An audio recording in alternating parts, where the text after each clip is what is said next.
Sup guys, Tech here with the new M2 MacBook Air, and this is my review.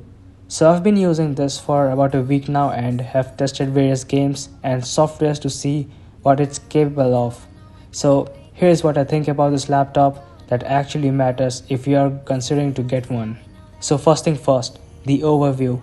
This laptop is a beautiful piece of machine and actually the first MacBook Air with a notch design, and same design as the 2021 14-inch and 16-inch MacBook Pros with slightly thicker bezels. It's no more a wedge-shaped MacBook Air, and because of this new design, the screen is actually 13.6 diagonally with 500 nits of brightness.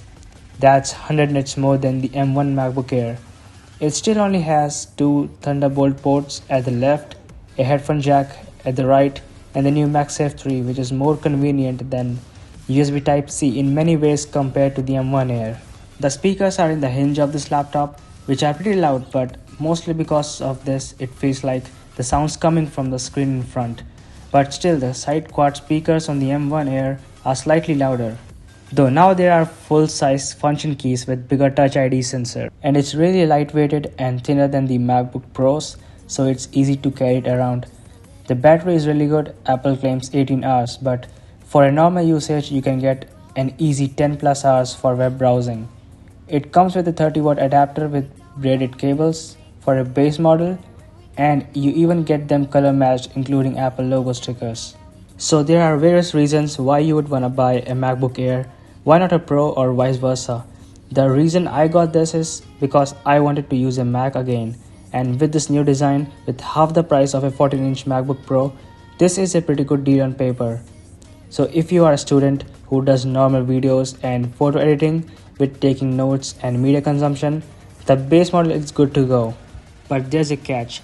The new M2 Air does not come with a fan either like the M1, so it does heat up a lot, and surprisingly more than the M1 Air.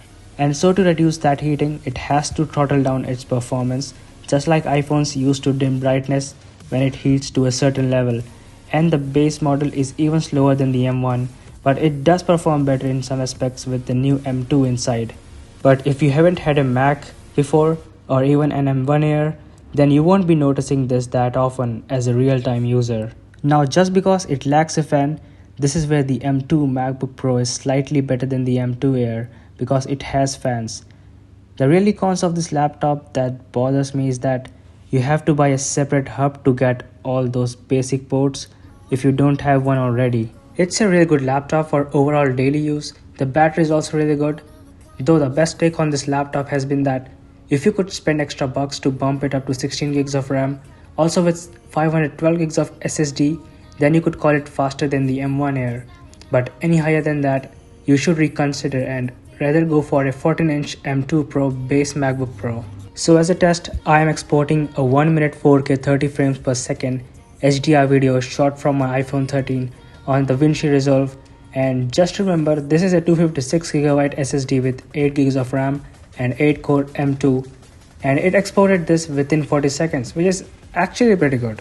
And this shows that if you're a normal user with really good editing skills, this base M2 MacBook Air will be capable for what you can do with it, though you can get more SSD and RAM depending on your work.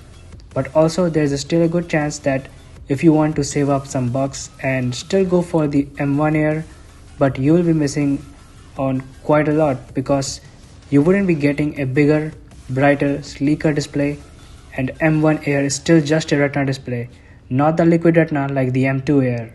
So my final thoughts are that a normal real-time user can still go for the base model, and even if you want to get more, you can go for the one with 512 SSD / 16 gigs of RAM, but any higher would cost you same as the base M2 Pro MacBook Pro with 512 gigs of SSD and 16 gigs of RAM. But with the same 2000 bucks, you are also getting much better display and processing power. So that's pretty much it for the new MacBook Air M2. But hold on a sec, I want you guys to meet a friend of mine. He is Shresth and he does covers in both Hindi and English, so you might want to subscribe to him. Well, hope to see you on his channel. Peace.